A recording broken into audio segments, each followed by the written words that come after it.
Bonjour à toutes et à tous. Aujourd'hui, nous allons voir une propriété que je trouve assez remarquable des polygones réguliers. Dans le descriptif de la vidéo, vous trouverez un fichier en format PDF, le lien vers mon nouveau blog où je continue d'essayer de placer des documents, notamment sur les nombres complexes. Alors je commence par vous montrer la source, c'est dans un manuel de Terminal S, collection Matix, édition Didier, 2016, page 279, je ne sais même pas si j'ai encore ce manuel. Voilà ce que j'avais vu dans ce manuel, c'est une propriété dans les polygones réguliers. Alors on va tout de suite regarder avec GeoGebra une animation. Donc voilà le fichier que j'ai réalisé il y a quelques minutes. On va considérer un cercle et à l'intérieur de ce cercle, on va placer un polygone régulier. Alors là, ici, il y a un triangle équilatéral, évidemment.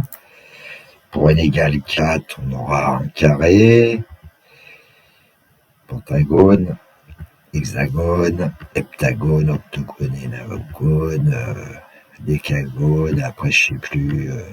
dodécagone. Alors, revenons à une situation plus classique peut-être. Allez, le pentagone. Alors en fait, pour réaliser cette figure, j'ai créé une liste de points. Alors cette liste de points, j'aurais pu utiliser nom complexe. Ici, avec GeoGebra, vous pouvez mettre ici le... J'ai envie de dire le module et puis ici l'argument. Voilà, donc c'est comme ça que j'ai fabriqué les points. Ensuite, j'ai fabriqué une liste de segments. Alors ces segments, c'est ceux que vous voyez coloriés en vert, qui partent d'un certain point et puis qui rejoignent à partir de ce point tous les autres points. Et puis ici, ce que vous voyez à l'écran, c'est un nombre P. En fait, ce nombre P, comment il est défini? C'est le produit de la liste 2, c'est-à-dire c'est le produit de tous les segments coloriés en vert que vous voyez. Et donc, ça peut être A0 à 1 multiplié par A0 à 2, multiplié par A0 à 3, multiplié par A0 à 4, par exemple, pour le pentagone régulier. Et il s'avère que cette propriété que je ne connaissais pas avant de voir cet exercice, qui était un exercice vers le post-bac. Donc ça tombe bien avec la liaison terminale supérieure. Eh bien, on va voir que à chaque fois, le produit des longueurs des segments qu'on a considérés est toujours égal à petit n. Dans le graphique 2, j'ai simplement placé le point de coordonnées n et n. Moi, ici, j'ai mis 50 points. Voilà. Alors, vraiment, cette propriété, je connaissais pas. Faut dire que j'ai pas été élevé à la géométrie quand j'étais collégien et lycéen. Ah, la réforme des maths modernes, c'était bien. Donc maintenant, on va voir un texte. Donc on considère que le plan complexe est muni d'un repère orthonormé direct, O vecteur U vecteur V, gamma est le cercle de centroïde de rayon 1, A est le point d'affixe 1, et puis voilà ce que j'ai voulu faire, c'est vérifier cette propriété déjà pour des petites valeurs de n, alors notamment n égale 3. Premièrement, abaisser le triangle équilatéral direct inscrit dans le cercle gamma, voire annexe 1, on verra c'est en fait à la page suivante. Ce sont les figures tout simplement. Et donc calculer le produit P3 égale AB fois AC. Voilà, AB fois AC. Alors GeoGebra, ce matin j'ai changé les figures, donne évidemment une valeur de AB et de AC. En fait ici, c'est une valeur approchée parce que c'est racine carrée de 3. On va le démontrer. Racine carrée de 3 fois racine carrée de 3, on va trouver 3. Alors, qu'est-ce qu'on va en faire? Bon, on va calculer le produit P3 AB fois AC. Alors ensuite, je suis passé à l'hexagone régulier, puisque, grosso modo, à partir du triangle équilatéral direct, on représente assez facilement un hexagone régulier, en prenant les médiatrices des côtés du triangle équilatéral. Donc ABCDEF est l'hexagone régulier direct inscrit dans le cercle gamma, voire annexe 2, calculer le produit P6 AB fois AC fois AD fois E fois F. Alors voici l'annexe 2. Alors dans ce cas-là, pour l'hexagone régulier, on devrait savoir que le côté en fait est égal au rayon du cercle, mais bon. Et puis on a 1, racine carrée de 3, racine carrée de 3, 1, on fait le produit. Il y a aussi 2, hein, j'ai oublié d'indiquer le segment AD. Et donc 2 fois 3 fois 1 fois 1, bon, ça fait 6. Bon, là, il n'y aura pas trop de soucis pour cela. Question 4, ABCD, le carré direct inscrit dans le cercle gamma, voire annexe 3, calculer le produit P4, AB fois C fois AD. Donc là, pour le carré, on va avoir racine carrée de 2 pour AB, on va avoir 2 pour AC, racine carrée de 2 pour AD, le produit fera 2 fois 2, 4. À nouveau, c'est pas trop compliqué. Octogone maintenant. Quatrièmement, ABCDEFGH et l'octogone régulier direct inscrit dans le cercle gamma, voire l'annexe 4. On pourra utiliser le théorème de Al-Kashi dans le triangle OAB pour calculer AB. Calculer le produit P8, AB fois AC fois AD fois E fois F fois G fois H. Allons-y. Donc voilà l'annexe 4. Et puis là, par contre, pour avoir les longueurs de tous ces segments, AB, GeoGebra dit 0,7654, on ne sait pas trop ce que ça va être. AC, on pourrait conjecturer que c'est racine carrée de 2. AD, on ne sait pas trop. Bon, AE, c'est 2. Bon, les autres, évidemment, il y a une symétrie dans la figure. Alors, quand on fait le produit de tous ces nombres, on obtient 8. GeoGebra le donne, de manière exacte. Bon. Cinquièmement, le pentagone régulier. Alors ABCDE est le pentagone régulier direct inscrit dans le cercle gamma, voire l'annexe 5. Donner les affixes et points ABCDE sous forme exponentielle. On admet que cosinus de pi sur 5 égale racine de 5 moins 1 divisé par 4. C'est quelque chose que j'ai fait dans la vidéo précédente en travaillant sur le pentagone régulier. Calculer cosinus 4pi sur 5. Alors quand on lit le texte, le lien, on devrait le voir tout de suite. 2pi sur 5, on le multiplie par 2, on a 4pi sur 5. Et on a des formules de duplication en trigonométrie. Alors calculer AB carré, AC carré, la question C. La question D, c'est en déduire le produit P5, c'est-à-dire AB fois AC fois AD fois E. Décagone. Régulier, polygone régulier à 10 côtés, ABCDEFGHIJ, et le décagone régulier direct inscrit dans le cercle gamma, voire annexe 6. Alors, petit a, montrer que cosinus pi sur 5 égale racine de 5 plus 1 sur 4. Eh bien, entre pi sur 5, 2 pi sur 5, il y a quand même une multiplication par 2. Et puis, calculer le produit P10, c'est-à-dire le produit de tous les segments dont on a parlé. Alors, on va aller voir annexe 5 et 6 tout de suite. J'avais oublié pour l'annexe 5, en fait, oublié si on veut. Donc là, GeoGebra donne pour AB 1,1756, on ne sait pas trop ce que c'est. Pour AC 1,9021, ce sont des valeurs approchées. Bon, apparemment, le produit des 4 devrait faire 5. Et pour le décagone, même chose, les valeurs, 0,618, bon, 1,1756. Bon, on retrouve évidemment à un moment donné, par rapport au pentagone, certaines valeurs communes, puisque AE, par exemple, dans l'annexe 6, c'est la même chose que AC dans l'annexe 5, puisqu'on double le nombre de côtés par rapport au pentagone pour obtenir le décagone. Voilà. Alors, allons vers la généralité, qui m'avait demandé pas mal de travail. J'expliquerai. Alors, petit 7, soit n un entier supérieur égal à 3, on va considérer le point AK d'affixe zk égale exponentielle i de k pi sur n, pour tout entier k compris entre 0 et n-1. À 0 à 1, n est le polygone régulier direct à n sommet inscrit dans le cercle gamma. Alors, j'ai fait une petite vidéo de cours sur la trigonométrie.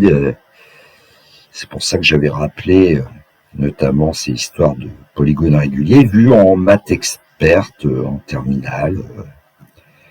Petit a, conjecturer la valeur du produit Pn, qui est le produit des segments qu'on a considérés. Bon, ça, on sait que la valeur, ça devrait être n. Petit b, montrer que Pn, c'est 2 puissance n-1 produit depuis k égale 1 jusqu'à k égale n-1 des sinus k pi sur n. Bon, déjà, ça peut faire un petit peu peur à un élève de terminale, tout ça. Mais vous en ferez dans le post-bac. Alors, il y a une aide, on rappelle le coût du milieu, que j'ai vu aussi dans une autre vidéo.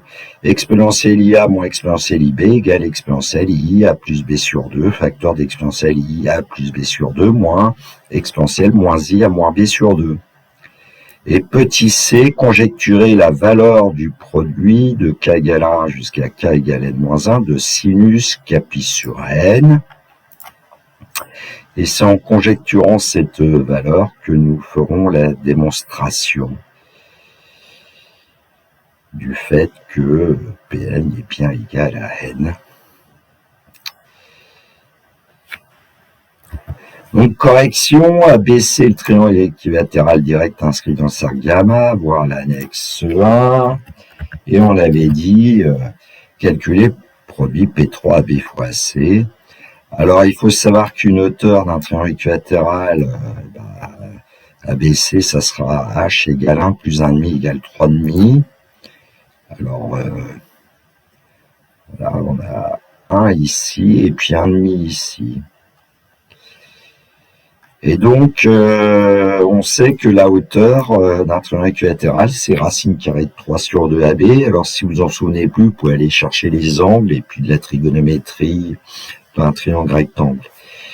Et donc, on va trouver que 3,5 égale racine de 3 sur 2 AB, ça va nous donner AB égale racine carrée de 3. Et donc, le produit P3, AB fois AC sera AB au carré, et donc on va obtenir P3 égale 3. Petit 2, ABC de F est l'hexagone régulier direct inscrit dans le cercle gamma, voir l'annexe 2. Calculer le produit P6, AB fois AC fois AD fois E fois F. Alors, on nous dit que le triangle OAB est équilatéral, donc AB égale 1.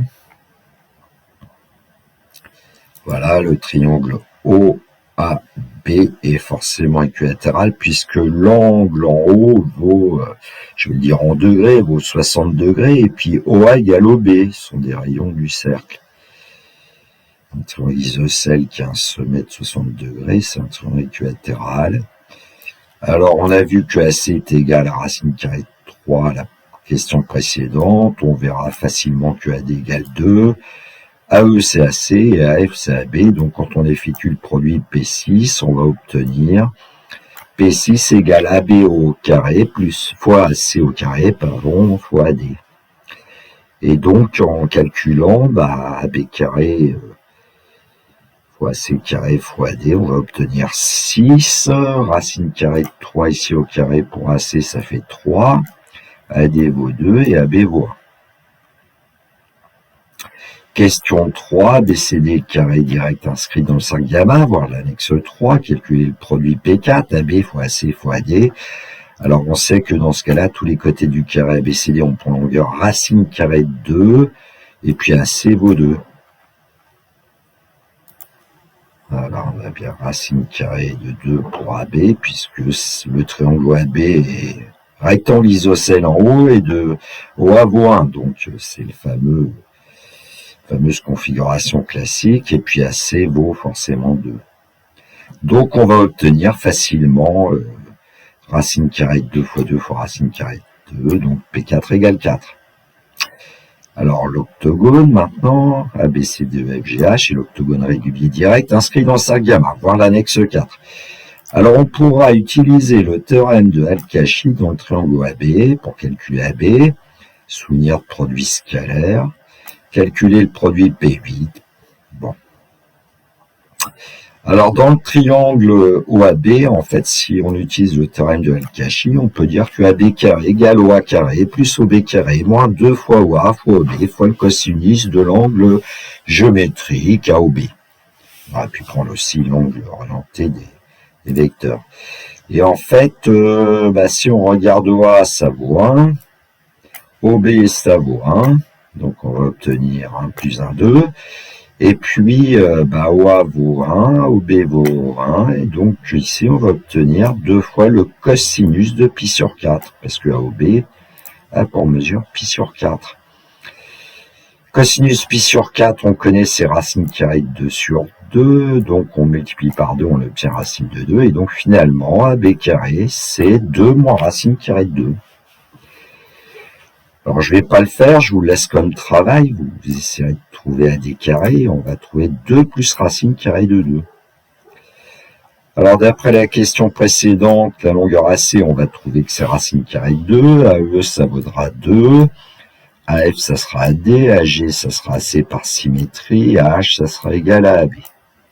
Donc, pour faire le produit P8, on regroupe, on va regrouper certains facteurs. Bon, allons voir quand même ce qu'on vient de raconter, peut-être. Donc, P8, voilà, donc on a AE qui vaut bien 2, AC qui vaut racine carrée de 2, et puis on a trouvé AB en travaillant dans le triangle OAB, en utilisant le théorème d'Al-Kashi, et puis on a aussi trouvé AD en travaillant dans le triangle OAD, en utilisant le théorème d'Al-Kashi. Alors, ce regroupement, on le fait avec les valeurs qui sont égales à B fois H, multiplié par AD fois F, multiplié par AC fois G, multiplié par AD fois F. Alors, il y a 2 fois F, ça c'est un problème. Donc, ça devrait être... Donc, c'était une erreur de ma part, j'avais mis 2 fois AD fois F. Il y a 1, 2, 3, 4, 5, 6, 7 facteurs. À chaque fois, vous avez N-1 facteur. Et donc, P8, c'est AB carré fois AD carré fois AC carré fois E. Et alors, on a trouvé que AB carré, c'était 2 moins racine carrée de 2. AD carré, c'était 2 plus racine carrée de 2. Alors là, ici, pour faire le calcul du produit, ça sera simple, identité remarquable. 4 moins 2, ça fait 2. Et il nous reste 2 fois 2 fois 2, ça fait 8. Question 5, ABCDE est le pentagone régulier direct inscrit dans le cercle gamma, voir l'annexe 5. Donner les affixes des points ABCDE sous forme exponentielle. Alors ça, c'est le cours qui nous aide. Ce sont des racines cinquièmes de l'unité. Et donc, le point A pour forme exponentielle, exponentielle 0, c'est 1 en fait. B a pour forme exponentielle, pour affixe exponentielle 2pi sur 5i, j'ai envie de dire. C a pour forme exponentielle de 4pi sur 5i. Pour D, on a exponentielle 6pi sur 5i. Et puis pour E, on a exponentielle 8pi sur 5i. Alors, question 5b, on admet que cosinus de pi sur 5 égale racine de 5 moins 1 sur 4, démontré dans la vidéo sur le pentagone régulier. Calculer cosinus 4pi sur 5, c'est pour faire travailler un petit peu la trigonométrie. Donc, cosinus 4pi sur 5, c'est cosinus 2 fois 2pi sur 5. Et puis, on a une formule. Donc, cosinus 4pi sur 5, c'est 2 cos carré 2pi sur 5 moins 1. Donc, j'ai ajouté cette fameuse formule de duplication. Donc, on va trouver que cosinus 4pi sur 5, c'est 2 facteurs de racine de 5 moins 1 sur 4 au carré, c'est-à-dire 2 facteurs de... le carré d'un quotient, c'est le quotient des carrés, donc au demi-temps, on trouve 16, et puis racine de 5 moins 1, le tout au carré. Quand vous le développez, vous allez obtenir 5 moins 2 racine de 5 plus 1, c'est-à-dire 6 moins 2 racine de 5. Il nous reste un moins 1 évidemment derrière. Donc en simplifiant un peu tout ça, on va obtenir 3 moins racine carrée de 5 sur 4 moins 1, et donc on va finir par obtenir moins racine carrée de 5 moins 1 quart, et puis on va pouvoir l'écrire évidemment, cosinus 4pi sur 5 égale moins racine de 5 plus 1 divisé par 4. Question 5c, calculer AB carré et AC carré. Ben là, on va aller chercher le théorème d'Al-Kashi. Dans le triangle OAB, on va avoir AB carré égale OA carré plus OB carré moins 2OA OB fois cosinus AOB. Alors, je rappelle que OA OB valent 1 sont des rayons du cercle. Et puis AOB, on sait que c'est 2pi sur 5. Et donc, on va obtenir 2 moins 2 fois cosinus 2pi sur 5. Et cosinus 2pi sur 5, on le connaît. Dans tout calcul fait, vous trouverez 5 moins racine de 5 sur 2. Ici, j'ai pas détaillé le calcul, à vous de l'effectuer. Et pour AC carré, ben, on va trouver en fait 5 plus racine de 5 divisé par 2. Et donc, pour calculer ensuite, question 5D, le produit P5AB fois AC fois AD fois AE, bon, AD égale AC, AE égale AB sont des histoires de symétrie. Hein.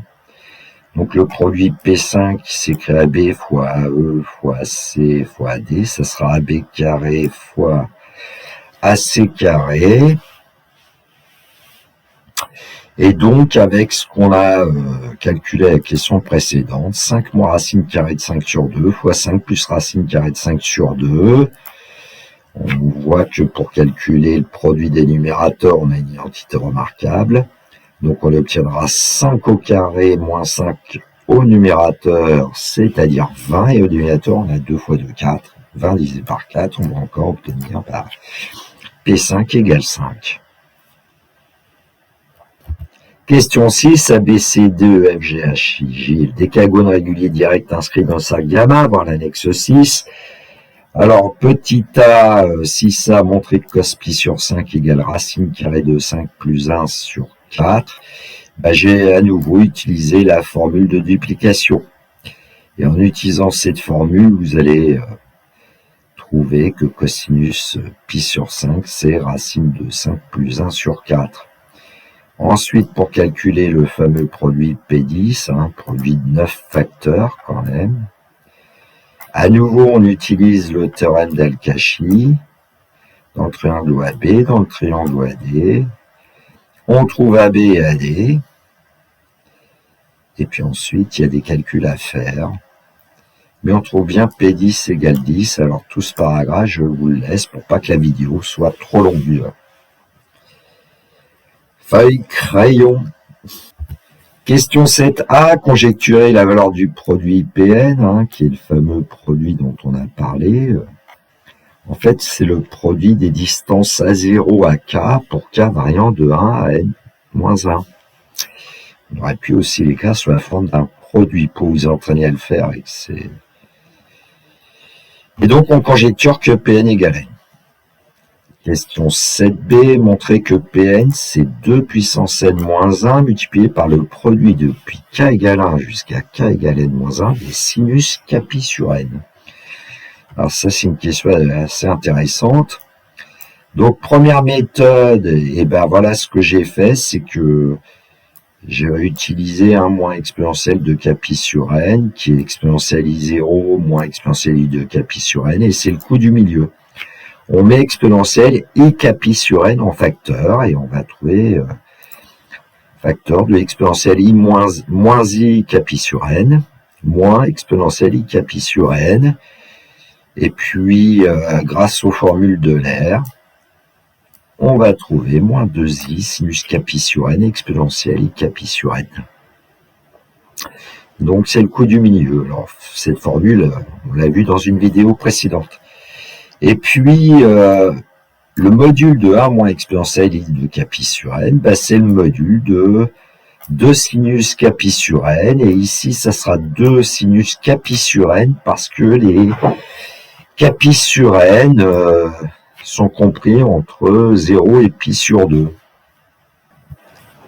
En fait, Capi sur N est compris entre 0 et pi, hein, strictement. Je crois que, bon, je vais pas le vérifier, mais c'est à peu près clair. Et donc, le sinus est strictement positif. On a donc le module. Et donc, le produit Pn, bah, c'est le produit des modules, module d'un, produit des modules, et donc on va obtenir 2 puissance n-1, produit depuis k égale 1 jusqu'à k égale n-1, des sinus Capi sur n. Bon, je t'ai passé un petit peu vite, en fait, voilà, le module de 1 moins exponentielle i de Capi sur n, c'est bien sûr la distance à 0 à k, hein, puisque à 0 a pour affixe 1 et que k pour affixe exponentielle i de Capi sur n. Ensuite, Pn, c'est le produit des A0 à k, pour k variant de 1 à n-1. Et donc, c'est le produit des modules. Et donc, on obtient 2 puissance n-1 produit depuis k égale 1 jusqu'à k égale n-1 de sinus Capi sur n, puisque le nombre 2, on va le multiplier par lui-même, n-1 fois, puisqu'il y a n-1 facteur. Bon, à revoir tout ça. Méthode 2. Eh bien, j'introduis le symétrique que j'ai appelé M du point A0 par rapport au point O.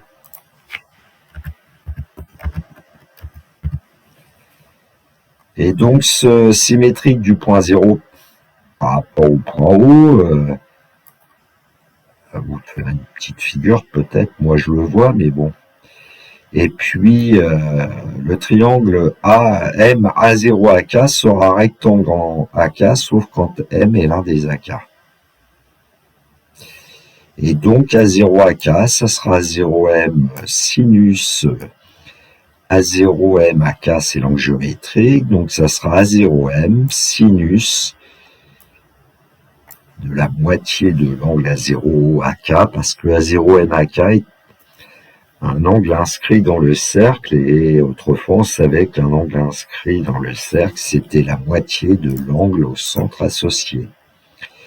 Et donc on va trouver que A0M ça vaut 2, et donc 1,5 de A0 AK, c'est l'angle qui va être égal à la moitié de 2 Capi sur n, et donc ça donne Capi sur n. Donc 2 sinus Capi sur n. Et dans ce cas-là, le produit Pn, qui est le produit depuis k égale 1 jusqu'à k égale n-1, et A0 à k, c'est bien le produit depuis k égale 1 jusqu'à k égale n-1 des 2 sinus Capi sur n. Le nombre 2 apparaît n-1 fois, 2 fois 2 fois 2, n-1 fois 2 puissance n-1, et il va nous rester le produit depuis k égale 1 jusqu'à k égale n-1 des sinus Capi sur n. Bon, j'ai ajouté une figure pour que le propos de cette méthode 2 géométrique soit plus clair. Donc voilà ce qui se passe avec le point M qui est le symétrique de A0 par rapport à O. Donc on a un angle que j'ai appelé T ici, et on va démontrer que T vaut Capi sur N. T c'est l'angle OMAK, ou A0MAK, c'est le même. Et donc, dans le triangle isocèle en haut, MOAK, si on a T ici, on aura T ici. La somme des trois angles vaut pi radian, donc l'angle MOAK, ça sera pi moins 2T. Et là, on va retrouver 2T, puisque A0OM est un angle plat. Donc, on n'a pas besoin du théorème de l'angle inscrit, de l'angle au centre associé, que vous ne connaissez peut-être pas. Et puis, après, qu'est-ce qu'on sait? On sait que l'angle A0, OAK, en orienté si on veut, là, c'est la somme des angles OA0, OA1 plus OA1, OA2 jusqu'à OAK. Comme chacun valent 2 pi sur n, on multiplie par k, on obtient 2 Capi sur n. Alors, il peut y avoir un petit souci par rapport au sinus, là, selon les valeurs de 2k pi sur n, mais bon, de toute façon, on va, à la fin, ayant 2t ici, 2k pi sur n, on a t égale k pi sur n. Voilà. Bon, je sais pas comment j'ai eu cette idée-là. Question 7c, conjecturer la valeur du produit depuis k égale 1 jusqu'à k égale n-1 de sinus k pi sur n. Ben nous, on sait maintenant que Pn, c'est 2 puissance n-1, le produit de k égale 1 à k égale n-1 de sinus k pi sur n, et on a conjecturé que Pn était égal à n à la question 7a.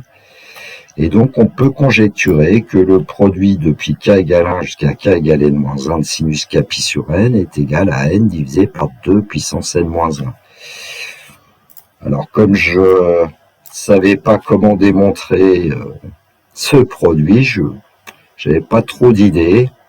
Je suis allé piocher sur Internet et je vais vous faire voir ce que j'ai trouvé juste après. Donc, voici ce produit que je trouve remarquable. On va essayer de démontrer que pour tout entier n supérieur ou égal à 2, on a le produit depuis k égale 1 jusqu'à k égale n-1 de sinus k pi sur n égale n divisé par 2 puissance n-1. Alors pourquoi à partir de 2? Bon, si c'est vrai à partir de 2, ça sera vrai à partir de 3. C'est ce dont on a besoin pour notre exercice de polygone irrégulier. Alors voilà l'idée que j'ai vue. Bon, ça on le sait, hein, les racines énièmes de l'unité, on connaît. Donc l'équation z puissance n égale 1, ça veut dire que z égale exponentielle i de k pi sur n, où k est un entier compris entre 0 et n-1. Donc on va poser zk égale exponentielle i de k pi sur n pour tout entier k compris entre 0 et n-1. Et c'est là qu'on va aller chercher z puissance n-1, qui peut s'écrire à la fois z-1 facteur de 1 plus z plus etc. plus z puissance n-1. Ici, on a la somme de termes consécutifs d'une suite géométrique de premier terme 1, de raison z. Bon, c'est une entité à peu près connue maintenant, j'espère, pour vous. Et puis, on l'a vu dans les vidéos sur le cours, z puissance n-1, c'est aussi le produit depuis k égale 0 jusqu'à k égale n-1 des z moins zk. Alors, on va sortir z-1 du produit, donc c'est z-1, puis depuis k égale 1 jusqu'à k égale n-1 des z moins zk. Donc ce fameux produit, il va être égal du coup à, d'après tout ce qu'on vient de voir, produit depuis k égale, j'aurais dû mettre 1 ici, je sais pas pourquoi j'ai mis 0. Le produit depuis k égale 1 jusqu'à k égale n-1 des z moins zk est égal à 1 plus z plus etc. jusqu'à z puissance n-1. Et puis l'astuce, c'est de prendre la valeur de z égale à 1. Ce qui fait que dans le deuxième membre ici, on va obtenir n, puisque 1 plus 1 plus 1, n fois, c'est n. Et donc ici, dans ce produit, on va remplacer z par 1. Donc le produit depuis k égale 1 jusqu'à k égale n-1 des 1 moins zk est égal à n. Ce qui fait que on va avoir le produit depuis k égale 1 jusqu'à k égale n-1 des 1 moins exponentielle i de k pi sur n est égal à n. Alors là, on effectue, et on a vu tout à l'heure un petit peu ce genre de choses. Alors, on prend le module. Donc le module du produit depuis k égale 1 jusqu'à k égale n-1 des 1 moins exponentielle i de k pi sur n est égal au module de n, mais le module de n, c'est la valeur absolue de n ici. N est un entier supérieur ou égal à 2, donc on va obtenir n. Et puis le module d'un produit, on sait que c'est le produit des modules. Bon, là, on va chercher le coût du milieu. Et avec le coût du milieu, on a 1 moins exponentialité égale moins 2i sinus t sur 2 exponentielle t sur 2. On l'a vu tout à l'heure. Donc le module de 1 moins exponentialité, c'est module de 2 sinus t sur 2. Évidemment, ici, on va appliquer avec t égale 2k pi sur n. Et donc, on va avoir un sinus Capi sur N qui va apparaître, il va être strictement positif parce que Capi sur N ici est toujours compris entre 0 et pi, puisque K est compris entre 0 et N-1. Et donc le produit depuis K égale 1 jusqu'à K égale N-1 de 2 sinus Capi sur N est égal à N. En reprenant cette expression. Et donc, en sortant le 2 du produit, 2 va apparaître n-1 fois, donc on aura 2 puissance n-1, produit depuis k égale 1 jusqu'à k égale n-1 de sinus Capi sur n égale n, et donc on en déduit le résultat qui était demandé. C'est beau, hein?